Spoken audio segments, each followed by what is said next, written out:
What if Robert Baratheon did not get killed by that boar? You've watched Game of Thrones, you've read A Song of Ice and Fire, now let's have fun with this fictional history, people. Get it? Got it? Good, because let's say Ned Stark still did all that craziness, told Cersei Lannister his plans, but Robert Baratheon did not die from that crazy amount of wine. But Cersei Lannister, being the confident woman she is, does not decide to run away from the city.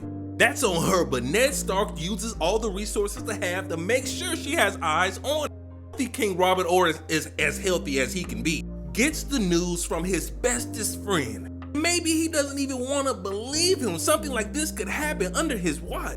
But Ned is able to get Stannis Baratheon to come back to the Red Keep. And with both of them coming to the same conclusion, King Robert accepts that he is not the pappy of those golden-haired babes. Now, he may want to take off the heads of those children, but he has calmer people around him to get him to realize and hopefully just send the eldest one, Joffrey, to the wall. That way he can make friends with the bastard of Winterfell. And the other two will have to be wards to the crown and Cersei Lannister thrown in jail, because we can't quite execute her yet. Not with Tywin Lannister still roaming in the Riverlands. But now he would be surrounded on all sides and would have to retreat back to the Westerlands. For him, he would have his favorite child with him and his now named heir, because Jaime can't be part of the Kingsguard no more.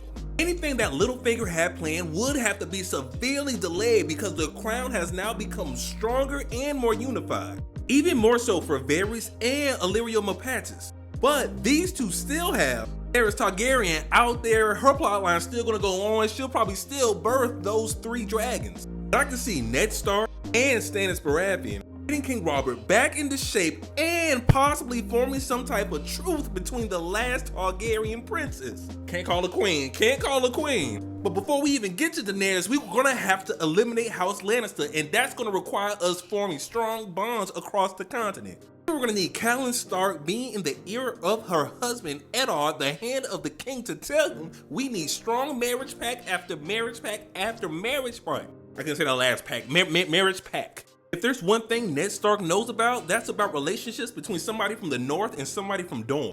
We're gonna get Robb Stark, and he's gonna have to be betrothed to the daughter of Doran Martell and technically the heir to Sunspear, Arianne Martell. Of course, there will have to be other concessions made to Dorne to get this to happen. But you know who's gonna be happy about this alliance? Oberyn Martell, because now he can openly go to war against the man that gave the order that saw the end of the life of his sister and his niece and nephew. Plus, his nephew's been in hiding since he was a baby and still over in Essos, about to come over to Westeros. But that's a story for another day. Hopefully with that marriage alliance, we can sway Oberyn from any ties he has to House Targaryen. Now that we got Robert Baratheon back in shape, raring to go, and his marriage annulled because she was cheating on the queen. Not the queen, the king. We all know cheating only works one way in Westeros, and you can't do that to the king. He is free to marry Marjorie Tyrell, thus tying the reach to the crown's ambition to annihilate House Lannister and a lot of the houses in the Westerlands. At this point, the only chance that House Lannister has is if they team up House Greyjoy, people, thus getting the Iron Islands and the Westerlands to form an alliance to help fight the crown and the whole Iron Throne and all the other armies of the Seven Kingdoms. And just maybe, to avoid all this conflict, we can get the trial by combat, a 1v1, to settle the whole thing between in shape Robert Baratheon and a two-handed Jaime Lannister, with Jaime fighting for Cersei Lannister and the children, and for the freedom of the Westerlands if he were to win. Or if Robert Baratheon won, he would take the head of every major lord in the West and redistribute the wealth of Casterly Rock. I would even send Tywin Lannister to the wall so he can see the slow destruction of his house and all his lands. Honestly, I don't know how y'all made me almost go for 5 minutes talking about this crazy what if scenario. But if you liked it and you had a fun time with me, please like the video, go follow me, leave a comment. And if you liked it, go to that place in my bio with that whole link and stuff. You can buy your boy a coffee.